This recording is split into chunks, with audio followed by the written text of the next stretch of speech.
Hey there! Is today your first time here? Or maybe your first time in a while? If so, maybe you're wondering exactly who we are and what this church is all about. Well, we'd like you to know that we're a group of ordinary people who are on an amazing journey together, following Christ. Our guide is the Bible because it's the divinely inspired Word of God, and it will never take us in the wrong direction. Along the way, we hope you'll see that we are welcoming and spiritually passionate, and that getting to know you is a big deal to us.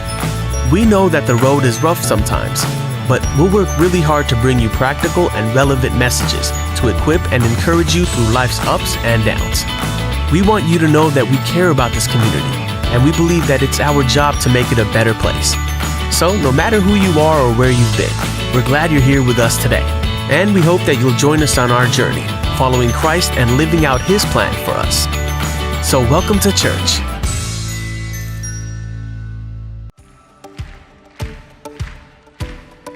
Mari bergabung dalam doa pagi Rayon 1D setiap hari Senin sampai Jumat pukul 6 pagi waktu Indonesia Barat melalui Zoom Meeting.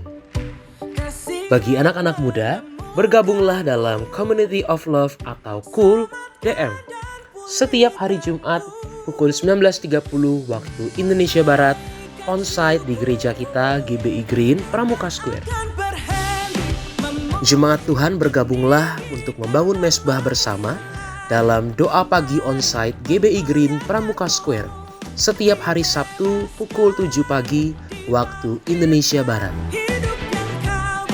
Untuk jemaat umum dan keluarga, bergabunglah dalam Community of Love atau KUL setiap hari Sabtu pukul 9.30 waktu Indonesia Barat onsite di gereja. Bergabung kembali dalam ibadah minggu onsite GBI Green Pramuka Square setiap hari Minggu untuk ibadah raya pertama pukul 10 pagi dan ibadah raya kedua pukul 5 sore. Mari ajak teman-teman, keluarga, rekan, dan bawa jiwa-jiwa untuk beribadah bersama di gereja kita. Bawa anak-anak kita untuk beribadah di ibadah sekolah minggu setiap hari Minggu jam 10 pagi di gereja kita. Untuk informasi lebih lanjut, silakan menghubungi nomor berikut ini. Onsite Junior Church Service setiap hari Minggu jam 10 pagi bagi generasi Yeremia dari umur 12 sampai 17 tahun. Mari bersama-sama untuk mengikuti ibadah Junior Church. Mari bergabung bersama kami untuk melayani di GBI Green Pramuka Square. Ada banyak lini ibadah dan pelayanan yang tersedia. Bapak Ibu Saudara dapat menghubungi para pelayan jemaat untuk informasi lebih lanjut. Bila Bapak Ibu Saudara membutuhkan informasi lebih lanjut, kami dengan senang hati siap melayani Bapak Ibu melalui nomor yang tertera berikut ini. Mari ikuti kanal YouTube gereja kita GBI Green Pramuka Square untuk mendapatkan video-video ibadah yang akan menguatkan dan memberkati kita. Dan jangan lupa follow Instagram gereja kita @GBIGPS untuk konten-konten memberkati serta informasi mengenai gereja kita. Persembahan secara online dapat diberikan melalui rekening GBI Green Pramuka Square di BCA Sudirman dengan nomor-nomor rekening berikut ini. Bapak Ibu Saudara juga dapat menggunakan QR Codes yang ada di layar berikut ini untuk memberikan persembahan secara transfer. Demikianlah pengumuman gereja kita GBI Green Pramuka Square minggu ini. Selamat hari Minggu dan Tuhan Yesus memberkati.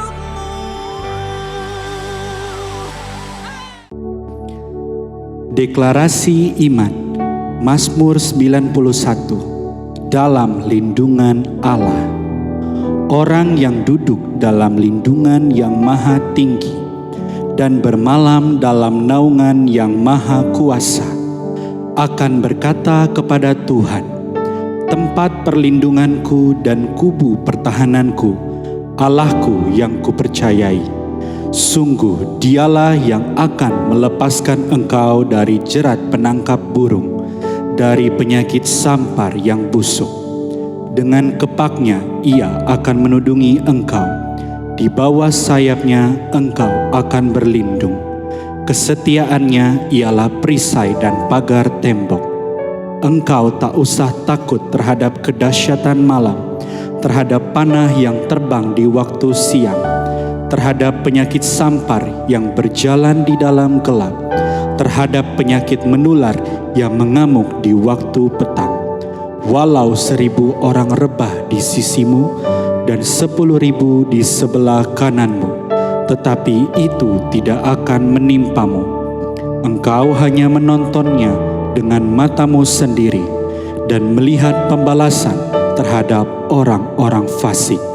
Sebab Tuhan ialah tempat perlindunganmu, yang Maha Tinggi telah Kau buat tempat perteduhanmu. Malapetaka tidak akan menimpa kamu, dan tulah tidak akan mendekat kepada kemahmu. Sebab malaikat-malaikatnya akan diperintahkannya kepadamu untuk menjaga engkau di segala jalanmu. Mereka akan menatang engkau di atas tangannya, supaya kakimu jangan terantuk kepada batu. Singa dan ular tedung akan kau langkahi. Engkau akan menginjak anak singa dan ular naga. Sungguh hatinya melekat kepadaku, maka aku akan meluputkannya. Aku akan membentenginya, sebab ia mengenal namaku. Bila ia berseru kepadaku, aku akan menjawab. Aku akan menyertai dia dalam kesesakan. Aku akan meluputkannya dan memuliakannya. Dengan panjang umur akan kukenyangkan dia, dan akan kuperlihatkan kepadanya keselamatan daripadaku. Amin.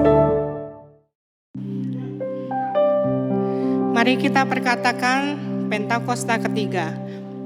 1. Pentakosta ketiga adalah pencurahan Roh Kudus yang dahsyat di zaman ini, melebihi yang terjadi di Azusa Street. 2. Pentakosta ketiga akan mengakibatkan penuaian jiwa yang terbesar dan yang terakhir sebelum Tuhan Yesus datang kembali. 3. Pentakosta ketiga akan membangkitkan generasi Yeremia, yaitu anak-anak muda yang dipenuhi Roh Kudus, cinta mati-matian kepada Tuhan Yesus, tidak kompromi terhadap dosa, dan akan bergerak untuk memenangkan jiwa. 4. Pentakosta ketiga lahir di Indonesia dan bergerak ke bangsa-bangsa. Gerakan ini dari timur ke barat dan akan kembali ke Yerusalem. 5. Pentakosta ketiga akan memberikan kuasa untuk menyelesaikan amanat agung, dan setelah itu Tuhan Yesus datang kembali. Haleluya, puji nama Tuhan. Shalom Bapak Ibu Saudara yang ada di rumah-rumah saat ini. Saya percaya semua kita diberkati oleh Tuhan. Dan saya percaya kalau kita ada hari ini sebagaimana kita ada semua karena anugerah kemurahan Tuhan. Kita berikan tepuk tangan bagi Tuhan Yesus yang sungguh baik dan teramat baik. Haleluya, haleluya. Mari bersama-sama kita akan berdoa untuk memulai ibadah kita hari ini Bapak Ibu Saudara. Tundukkan kepala bersama-sama. Oleh karena anugerah, kemurahan, berkat penyertaan-Mu dalam hidup kami ada hari ini sebagaimana kami ada. Ucapan syukur kami naikkan buat apapun yang Tuhan izinkan terjadi hari-hari ini. Kami tetap katakan bahwa Tuhan Yesus, Engkau sungguh baik dan teramat baik dalam hidup kami. Kami rindukan lawatan Tuhan, kami rindukan jamahan-Mu saat ini Tuhan. Dan kami mau katakan, kami mengasihi Tuhan lebih dari segala-galanya. Kaulah segala-galanya dalam hidup kami Tuhan. Terima kasih Bapa, terima kasih. Berkat-Mu melimpah dalam ibadah ini. Haleluya. Yang siap memuji menyembah Tuhan sama-sama katakan amin. Kita berikan tepuk tangan sekali lagi bagi Tuhan Yesus yang dahsyat dan luar biasa. Haleluya, haleluya.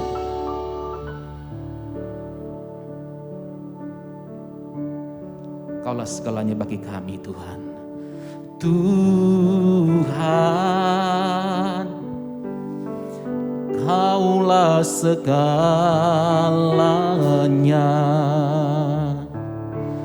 Dari lubuk hatiku ku mau berkata,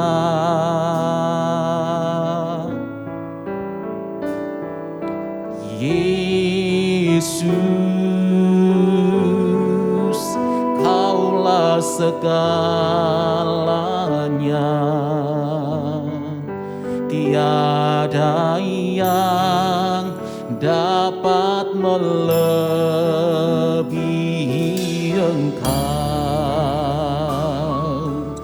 Mari sama-sama kita nyanyikan pujian ini. Tuhan, Kaulah segalanya.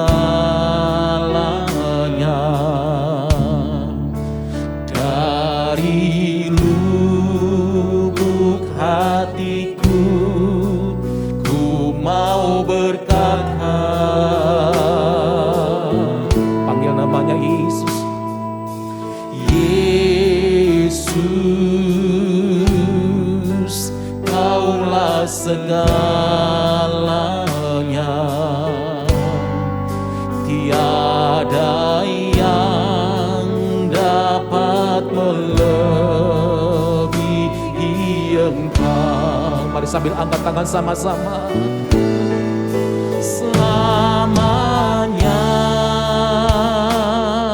ku puji, ku sembah Yesus. Selamanya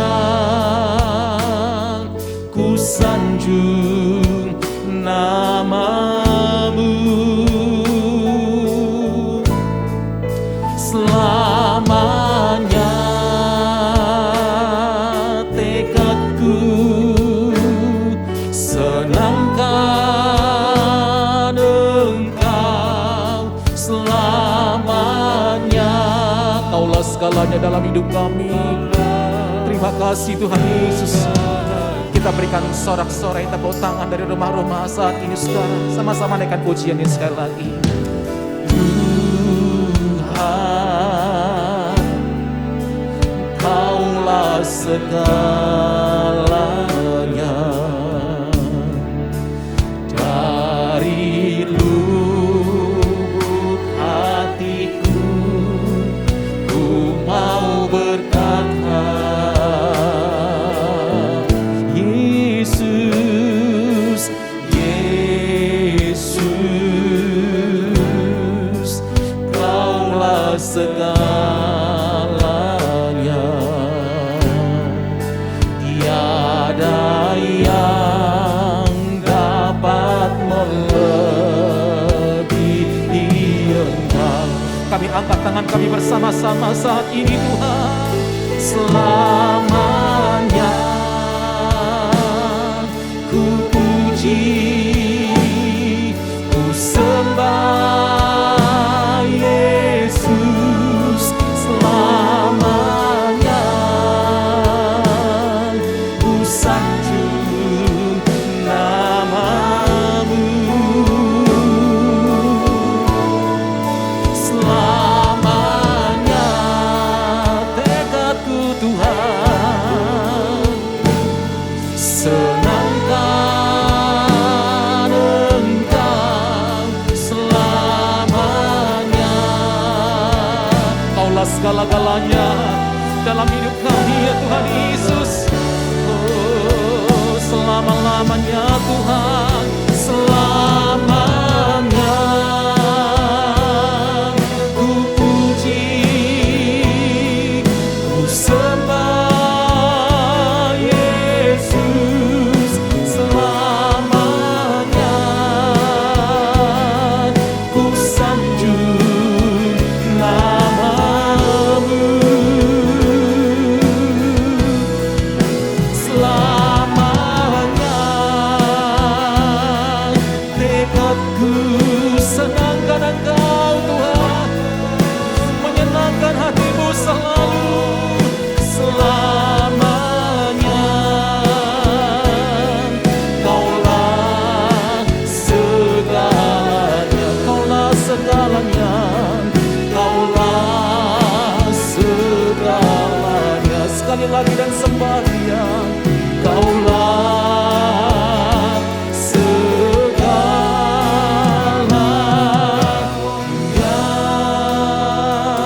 Kita berikan sorak-sorai tepuk tangan dari rumah-rumah saat ini, saudara. Mari mulai angkat ucapan syukur buat kebaikan Tuhan. Angkat ucapan syukur buat pertolongan Tuhan sampai hari ini kita ada. Katakan terima kasih Tuhan. Terima kasih buat kebaikan-Mu.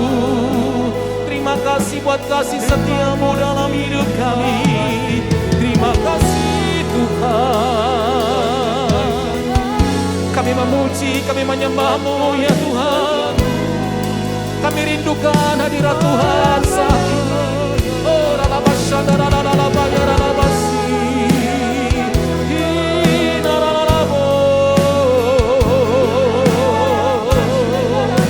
pribadi lepas pribadi bersama dengan keluarga, angkat penyembahan bagi Tuhan kita. Puji Dia, saudara. Oh,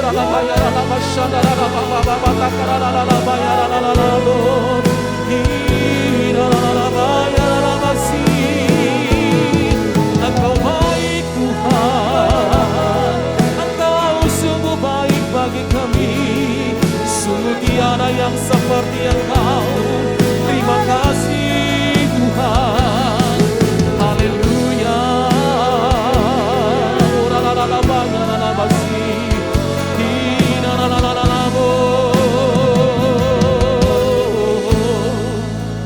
Apapun yang kami alami hari-hari ini, kami tidak pernah berhenti bersyukur kepadamu ya Tuhan. Kami tidak pernah berhenti berkata bahwa Tuhan Yesus Engkau sungguh baik dan teramat baik dalam hidup kami. Terima kasih Bapa, terima kasih. Kita berikan sorak-sorai tepuk tangan dari rumah-rumah saudaraku. Oh,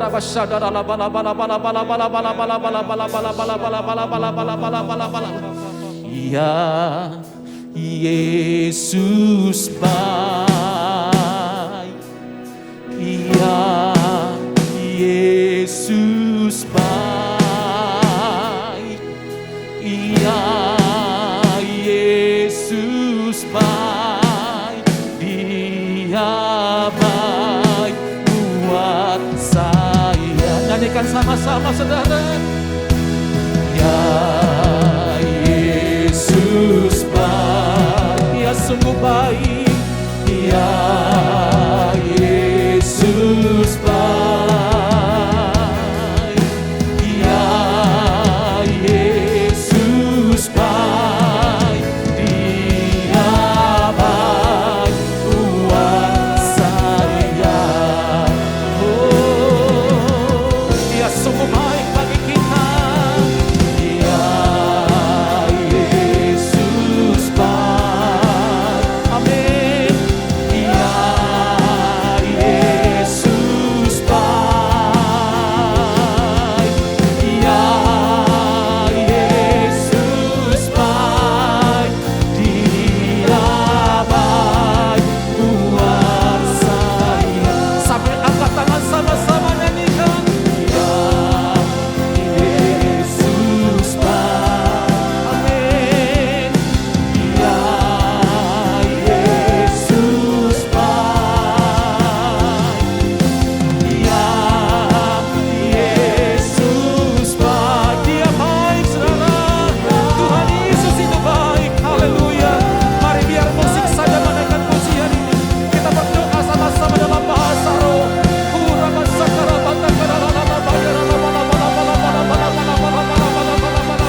bangga punya Tuhan seperti Engkau.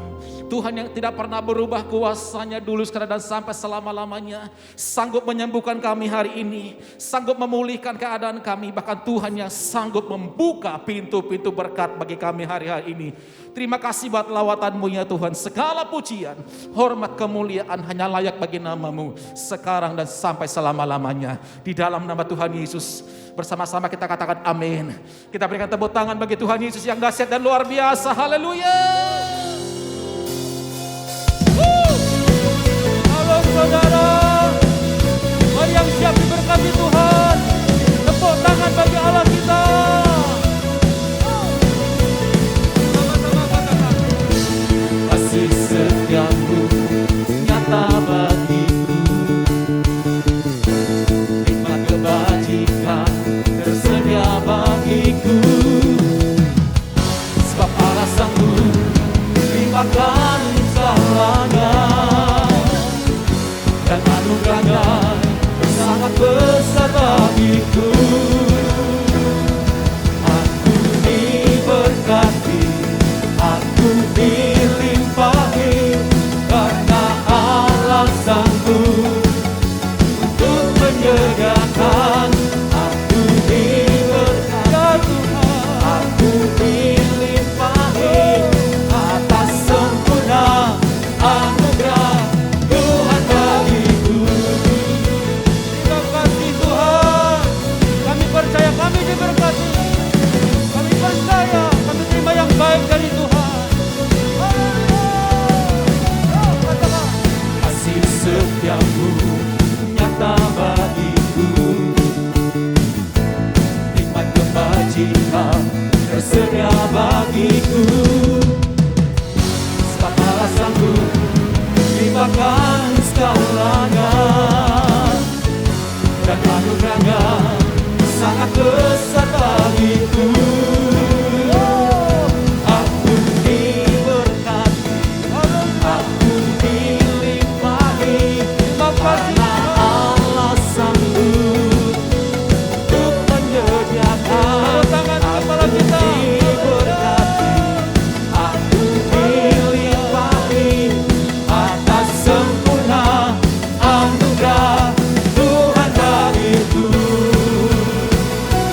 Haleluya. Kami terima kebaikan-Mu, kami terima berkat-Mu. Mujizat Tuhan terjadi atas rumah-rumah kami, atas kerja kami.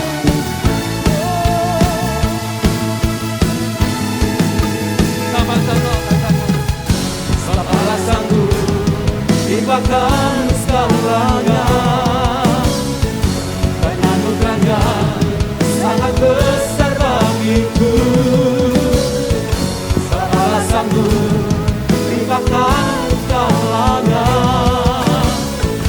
dan anugerahnya sangat besar bagiku.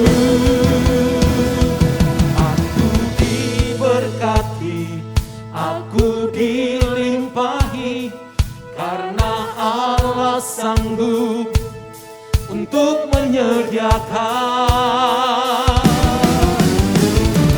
Aku diberkati, aku dilimpahi, karena Allah sanggup untuk menyediakan. Aku diberkati, aku dilimpahi atas sempurna anugerah Tuhan bagiku. Haleluya. Terima kasih Tuhan atas berkat-Mu, atas kasih-Mu. Haleluya.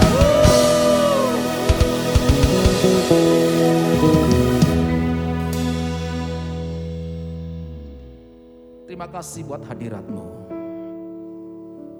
Terima kasih buat lawatan-Mu ya Tuhan. Terima kasih buat janji-Mu ya dan amin dalam hidup kami. Kau Bapa yang baik, tidak pernah gagal, tidak pernah lalai menepati setiap janji-Mu dalam hidup kami. Firman-Mu ya dan amin. Bahkan di tengah-tengah badai sekalipun, di tengah-tengah goncangan, Kau Bapa yang baik, selalu memberkati hidup kami.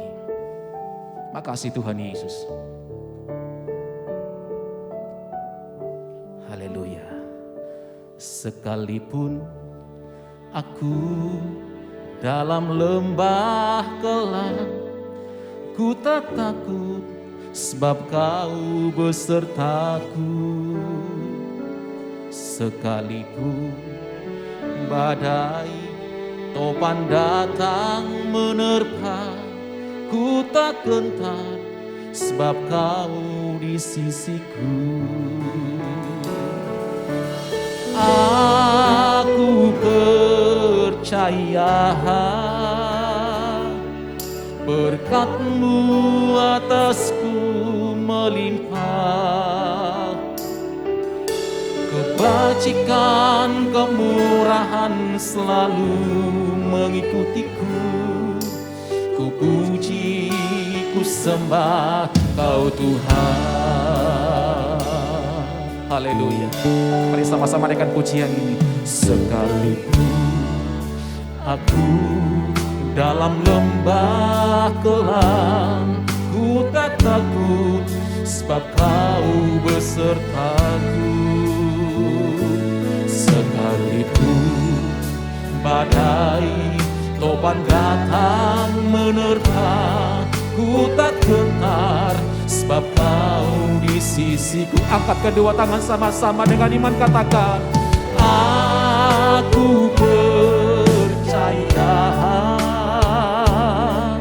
berkat-Mu atasku melimpah, kebajikan kemurahan selalu mengikutiku. Ku puji, ku sembah. Sekali lagi kami percaya Tuhan. Aku percaya berkat-Mu atasku melimpah, kebajikan kemurahan selalu mengikutiku. Ku puji, ku sembah. Kami puji, kami sembah Kau ya Tuhan, amin. Ku puji, ku sembah Kau Tuhan. Engkau Yesus yang kami sembah.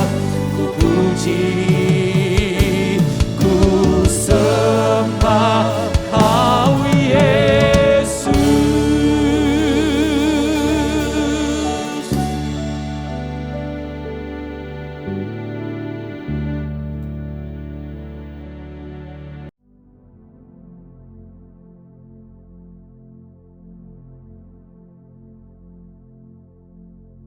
Shalom semuanya. Hari ini adalah Jumat Agung, di mana kita memperingati kematian Tuhan Yesus. Kita akan merenungkan kembali kasih Tuhan Yesus yang luar biasa bagi kita semua. Yohanes 3 ayat 16 berkata, karena begitu besar kasih Allah akan dunia ini, sehingga Ia telah mengaruniakan anaknya yang tunggal, supaya setiap orang yang percaya kepadanya tidak binasa, melainkan beroleh hidup yang kekal. Ada apa dengan manusia sehingga Tuhan Yesus harus datang dalam dunia ini? Alkitab berkata, semua orang telah berbuat dosa dan telah kehilangan kemuliaan Allah. Upah dosa adalah maut, mati, tempatnya di neraka. Neraka adalah tempat yang sangat mengerikan. Jangan sampai masuk neraka. Karena itu Tuhan Yesus datang ke dalam dunia ini untuk menyelamatkan kita semua. Bagaimana cara Tuhan Yesus menyelamatkan kita? Alkitab berkata, Tuhan Yesus yang tidak mengenal dosa, dijadikan dosa oleh karena kita semua. Supaya di dalam Dia, yaitu mereka yang percaya kepada Tuhan Yesus, dibenarkan oleh Allah. Apa arti dari ayat ini? Tadi dikatakan, semua orang telah berbuat dosa dan telah kehilangan kemuliaan Allah. Upah dosa ialah maut, mati. Jadi Tuhan Yesus harus mati menggantikan saudara dan saya.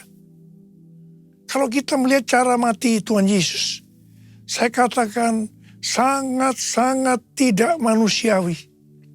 Alkitab menuliskan ada 10 tahap penderitaan Tuhan Yesus.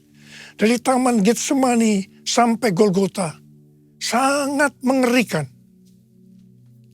Tahap yang pertama, ketika berada di Taman Getsemani, Tuhan Yesus berdoa kepada Bapa dalam keadaan ketakutan. Sampai peluhnya seperti tetes-tetes darah yang jatuh ke tanah. Pada saat itu seorang malaikat turun untuk menguatkan Tuhan Yesus. Tuhan Yesus berdoa kepada Bapa, "Ya Bapakku, jikalau sekiranya mungkin, biarlah cawan ini lalu daripadaku. Tetapi jangan seperti yang ku kehendaki, melainkan seperti yang kau kehendaki." Tuhan Yesus berdoa 3 kali seperti ini kepada Bapa. Tetapi Bapa tidak menjawab. Di sini Tuhan Yesus tahu bahwa dia harus mengalami penderitaan ini. Di sini Tuhan Yesus mengajar kepada kita bahwa di dalam doa kita boleh menawar, tetapi jangan memaksakan kehendak. Bagi yang sekarang dalam keadaan ketakutan, kita harus ingat bahwa Tuhan Yesus pernah mengalami ketakutan untuk menebus dosa kita semua. Karena itu datanglah kepada Tuhan Yesus. Dia pasti mampu dan mau menolong kita semua. Tahap yang kedua, Tuhan Yesus ditangkap. Dia dituduh dengan bermacam-macam tuduhan. Diludahi, mukanya ditinju, dipukul. Tetapi Tuhan Yesus tidak membalas. Di sini Tuhan Yesus mempraktekkan apa yang diajarkannya kepada kita. Agar kita mengasihi dan berdoa bagi orang-orang yang membenci kita. Mengutuk kita, mencaci maki kita. Jikalau kita hanya mengasihi orang-orang yang mengasihi kita, apa jasa kita? Karena orang-orang berdosa pun juga mengasihi orang-orang yang mengasihi mereka. Tahap yang ketiga, Tuhan Yesus dibelenggu dan diadili. Waktu Tuhan Yesus diadili oleh Pilatus, ternyata tidak didapati kesalahan yang membuat Tuhan Yesus harus dihukum mati. Sementara itu orang-orang Yahudi terus berteriak-teriak supaya Tuhan Yesus dihukum mati. Salibkan dia! Salibkan dia! Akhirnya Pilatus menyerahkan Tuhan Yesus untuk disalibkan. Tahap yang keempat, Tuhan Yesus dicambuk. Proses awal dari penyaliban, jubah Tuhan Yesus dibuka dan dihukum cambuk. 2 algojo bergantian menghunjamkan cambuk ke punggung Tuhan Yesus. Ujung cambuk ini terbuat dari potongan tulang dan potongan besi. Tiap kali cambuk itu dihunjamkan ke punggung Tuhan Yesus, itu menimbulkan luka yang dalam. Tuhan Yesus berteriak-teriak kesakitan. Darah Tuhan Yesus bercucuran. Tuhan Yesus bermandikan darah. Tahap yang kelima, kepala Tuhan Yesus diberi mahkota duri. Duri ditancapkan di kepala Tuhan Yesus dengan cara dipukul. Sakitnya luar biasa. Darah bercucuran. Tahap yang keenam, Tuhan Yesus memikul salib. Dalam kesakitan, berlumuran darah, ditambah semalaman Tuhan Yesus tidak tidur, Tuhan Yesus harus memikul salibnya. Tuhan Yesus jatuh bangun karena tidak kuat. Maka Simon dari Kirene disuruh menggantikannya.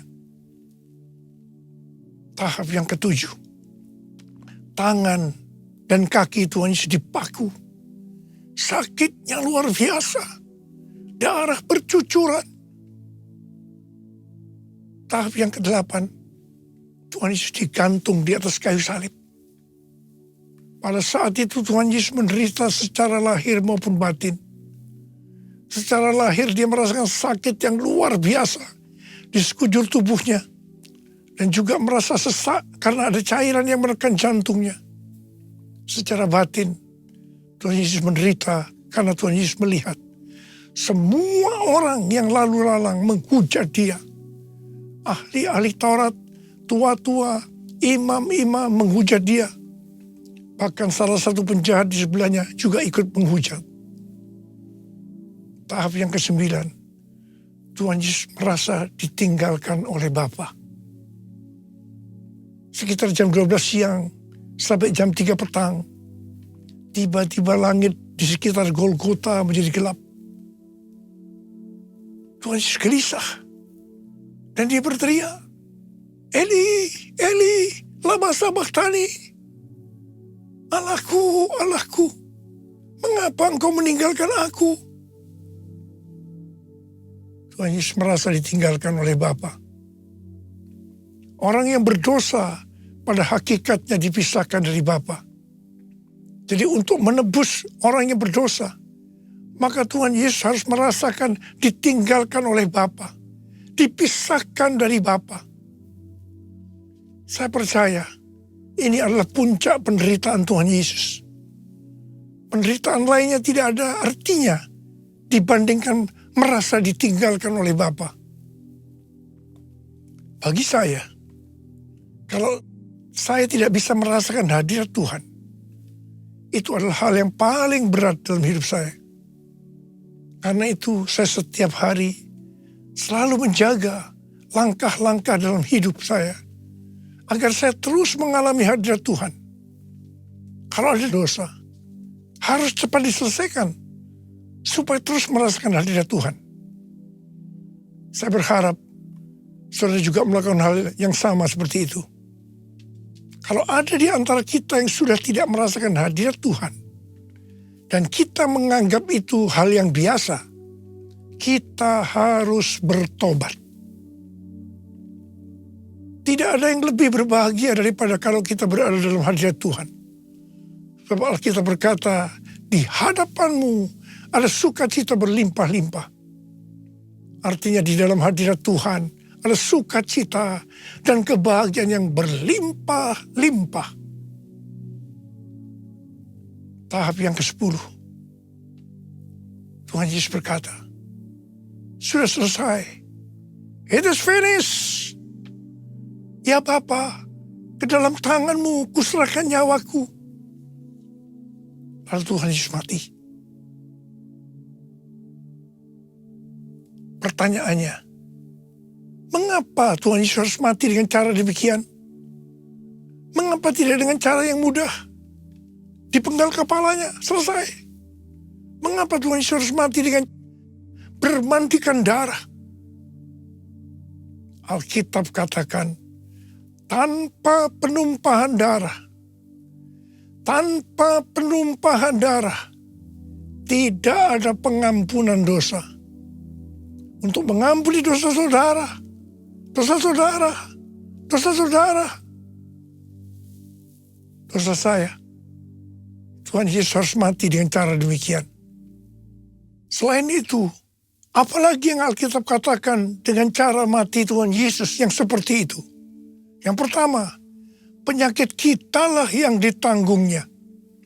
Yang kedua, penderitaan kita yang dipikulnya. Dan oleh bilur-bilurnya kita disembuhkan.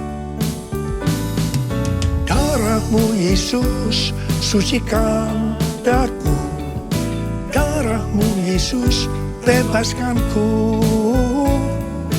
Darah-Mu Yesus ubahkan daku.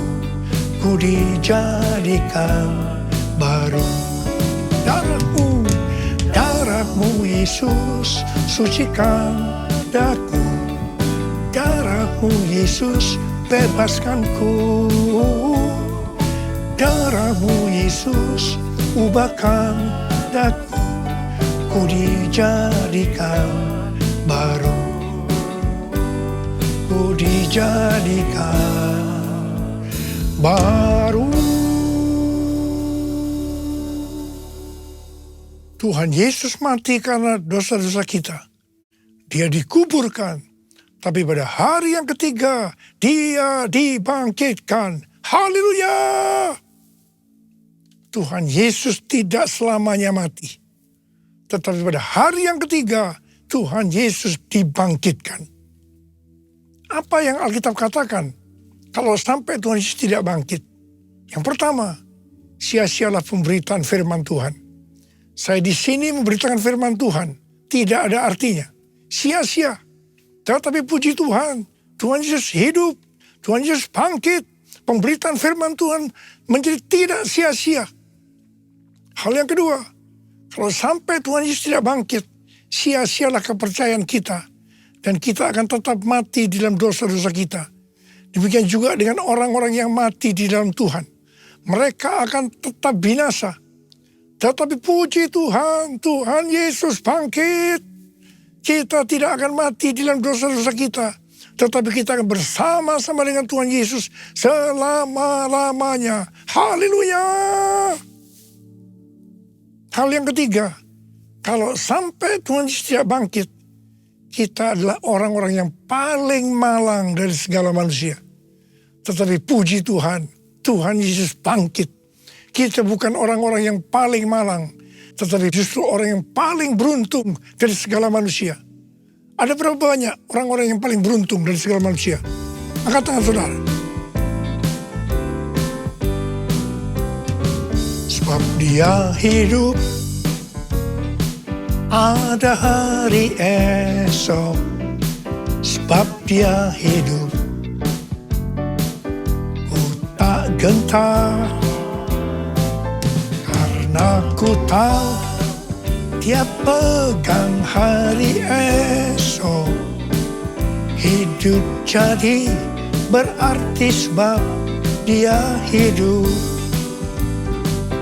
Hidup jadi berarti sebab dia hidup. Hidup jadi berarti sebab Yesus hidup. Karena Tuhan Yesus hidup, maka ada hari esok. Karena Tuhan Yesus yang pegang hari esok saudara dan saya, dia hidup. Dia berkata kepada kita semua, jangan kamu khawatir. Jangan kamu khawatir.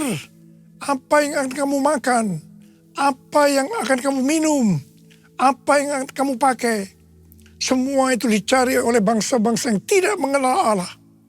Tetapi Bapamu yang di sorga tahu, kamu memerlukan semuanya itu. Karena itu, carilah dulu kerajaan Allah dan kebenarannya. Maka semuanya, apa yang saudara butuhkan, akan ditambahkan kepadamu. Yang percaya katakan amin. Karena Tuhan Yesus hidup, maka mujizat-mujizat yang dilakukan oleh Tuhan Yesus masih ada sampai dengan hari ini. Orang buta melihat, orang lumpuh berjalan, orang tuli mendengar, orang mati dibangkitkan, orang kusta menjadi tahir, dan kepada orang-orang miskin diberitakan kabar baik. Karena Tuhan Yesus hidup, kita sedang melihat Pentakosta ketiga sedang digenapi. Di mana melalui semua peristiwa yang terjadi saat ini, penuaian jiwa yang terbesar dan yang terakhir sebelum Tuhan Yesus datang kembali terjadi. Hari-hari ini terjadi kebangkitan generasi Yeremia, yaitu generasi anak-anak muda yang dipenuhi dengan Roh Kudus, cinta mati-matian kepada Tuhan Yesus, tidak kompromi terhadap dosa, dan akan memenangkan banyak jiwa. Karena Tuhan Yesus hidup, maka kita akan menyelesaikan amanat agung. Hari-hari ini Tuhan berbicara kepada banyak hamba-hamba Tuhan tentang tahun 2033. Tahun 2033 adalah peringatan 2000 tahun kematian, kebangkitan, kenaikan Tuhan Yesus ke sorga. Tahun 2033 adalah peringatan 2000 tahun pencurahan Roh Kudus, yang berarti peringatan hari ulang tahun gereja yang ke-2000. Peringatan 2000 tahun penyelesaian amanat agung. Pada Pentakosta tahun 2033, setiap orang akan mendapatkan kesempatan untuk berjumpa secara otentik dengan Tuhan Yesus melalui kuasa dan hadirat Roh Kudus. Rick Warren, seorang hamba Tuhan dari Gereja Baptis, mengatakan bahwa target untuk menyelesaikan amanat agung pada tahun 2033, sesuai dengan Matius 24 ayat 14, maka setelah amanat agung selesai, maka Tuhan Yesus akan datang kembali. Saya tidak berkata bahwa tahun 2033 Tuhan Yesus pasti datang. Yang saya katakan bahwa pada tahun 2033 Tuhan Yesus bisa datang kembali.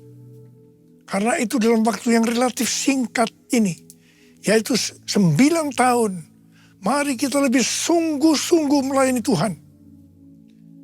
Karena Tuhan Yesus hidup, maka memasuki tahun 2024, Tuhan memberikan tema bahwa tahun 2024 adalah tahun untuk bangkit, jadi teranglah.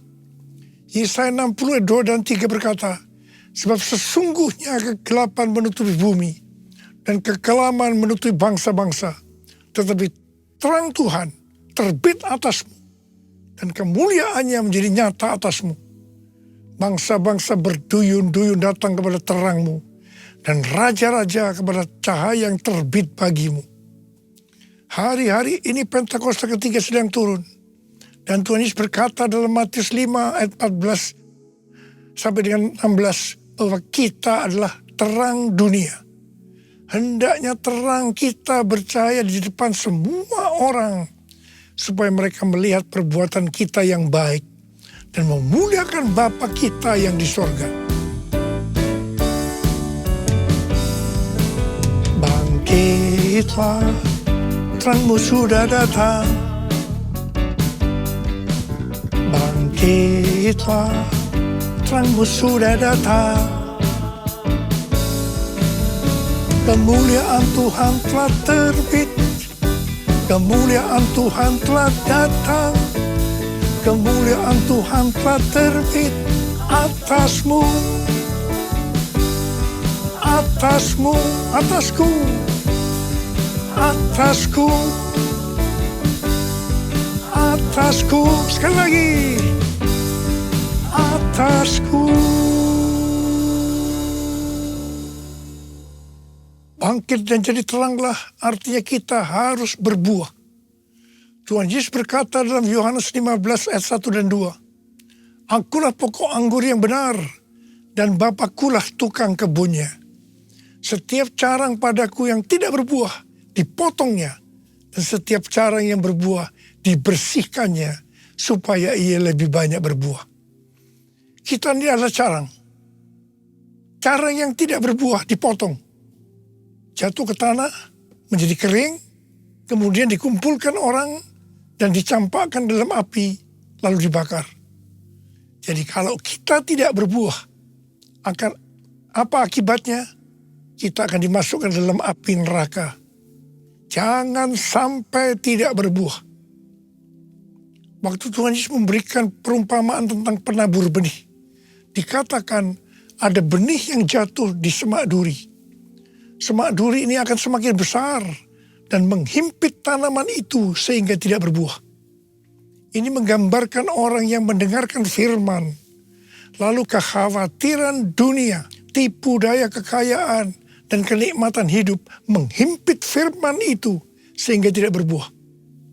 Tuhan Yesus dengan tegas memberitahu kita bahwa faktor utama yang menyebabkan orang percaya tidak berbuah adalah kekhawatiran dunia, tipu daya kekayaan, dan kenikmatan hidup.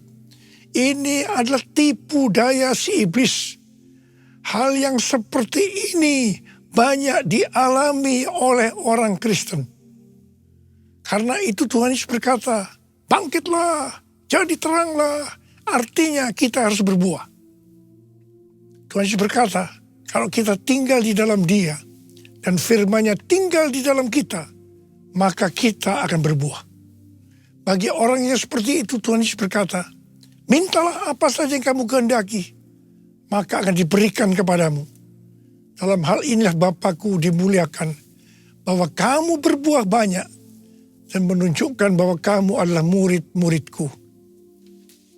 Galatia 5 ayat 22-23 berkata, namun buah roh ialah kasih, sukacita, damai sejahtera, kesabaran, kemurahan, kebaikan, kesetiaan, kelemah lembutan, penguasaan diri. Tidak ada hukum yang menentang hal-hal itu. Kembali kepada pesan Tuhan Yesus tentang carang yang berbuah. bahwa akan terus dibersihkan supaya ia lebih banyak berbuah. Ini berarti kita yang berbuah akan terus dibersihkan, mengalami proses pemurnian terus menerus, sehingga akan makin bertambah kudus dan menjadi serupa dengan gambar Yesus. Sehingga pada saat dia datang menjemput kita di awan-awan, kita akan mendengar nama kita dipanggil.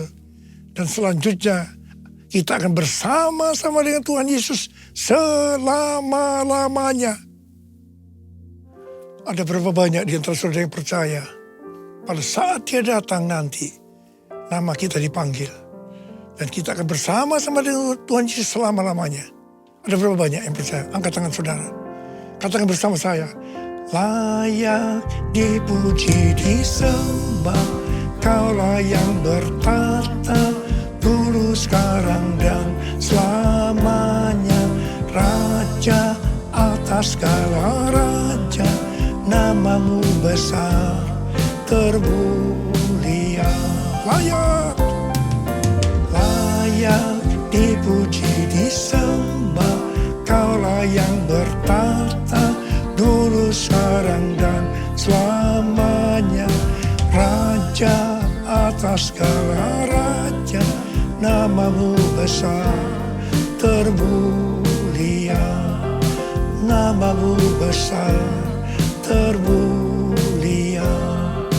Namamu besar termulia. Mari berbahasa roh. Berbahasa roh.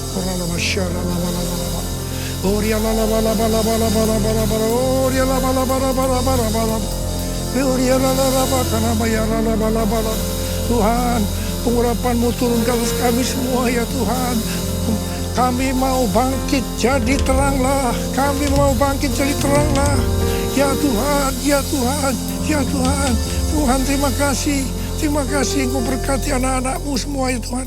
Kau menyertai anak-anak-Mu semua. Terima kasih. Terima kasih, terima kasih dalam nama Yesus. Haleluya, haleluya, amin. Saudara-saudara, kita akan masuk dalam perjamuan kudus. Kita akan mengingat ayat ini.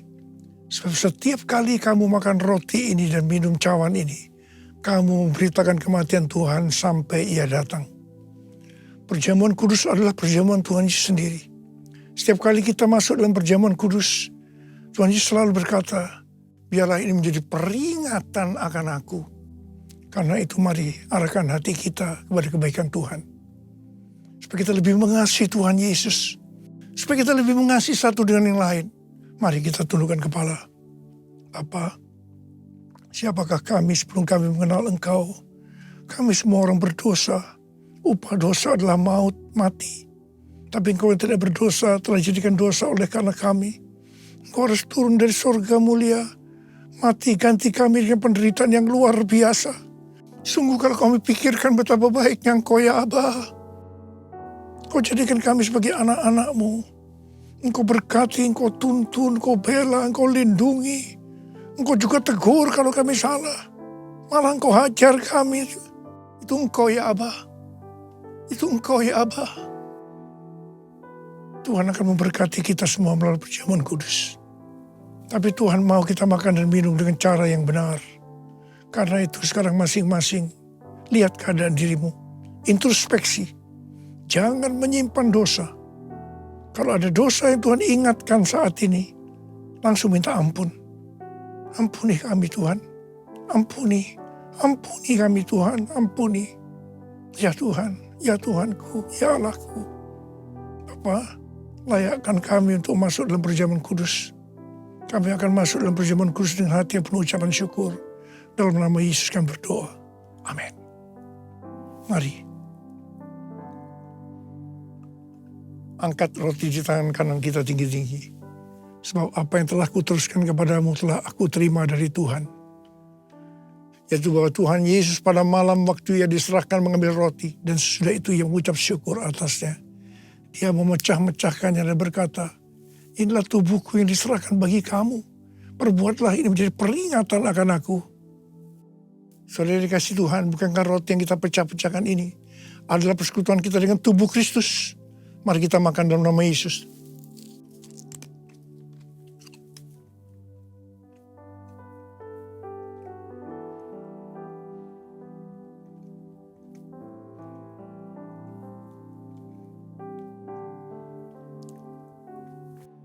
Angkat cawan di tangan kanan kita tinggi-tinggi. Demikian juga ia mengambil cawan sesudah makan lalu berkata, cawan ini adalah perjanjian baru yang dibenarkan oleh darahku. Perbuatlah ini setiap kali kamu meminumnya menjadi peringatan akan aku. Sudah dikasih Tuhan, bukan cawan pengucapan syukur. Yang atasnya kita ucapkan syukur adalah persekutuan kita dengan darah Yesus. Mari kita minum dalam nama Yesus.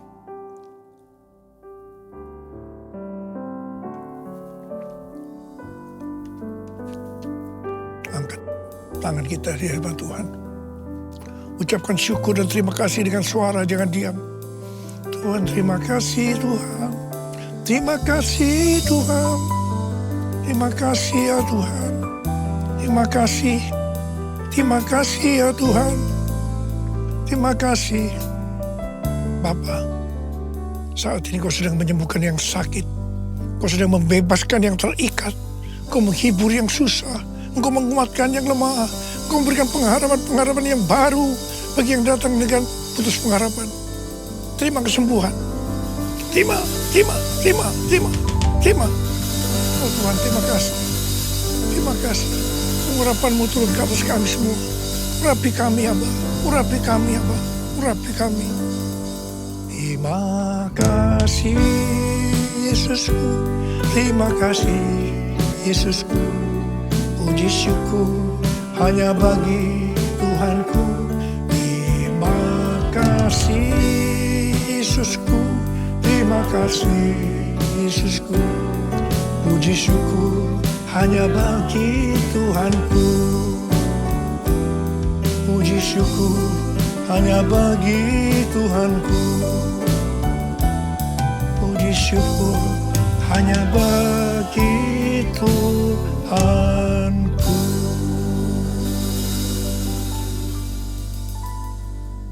Sekarang terimalah berkat Tuhan. Kasih karunia berlimpah-limpah daripada Allah Bapa dalam anak yang tunggal Yesus Kristus. Persekutuan yang manis dengan Roh Kudus menyertai kita semua. Mulai hari ini sampai Tuhan Yesus datang menjemput kita di awan-awan. Dan bahkan sampai selama-lamanya. Yang percaya bersama-sama katakan, Amin.